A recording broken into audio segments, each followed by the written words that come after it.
Bulan pertama, bulan kedua, hidup macam raja. Lepas tu masuk bulan ketiga, keempat, kelima, keenam habis. Apa ke dana? Don't do this lah. Setiap scholarship yang anda dapat itu tanggungjawab tau. Anda ni adalah harapan bangsa dan negara.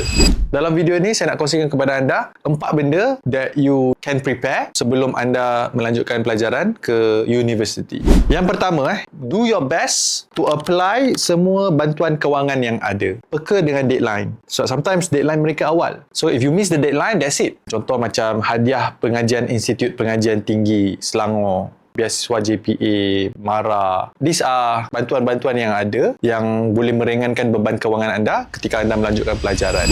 Yang kedua, so few things yang anda kena prepare, contohnya pendaftaran universiti. First, kena discuss dengan mak ayah lah. So, let's say kalau mak ayah cakap, oh tak boleh. Mak ayah memang duit tak cukup, simpanan tak cukup, tak ada plan untuk pendidikan anak. So then, you have to find other alternative. So, other alternative termasuklah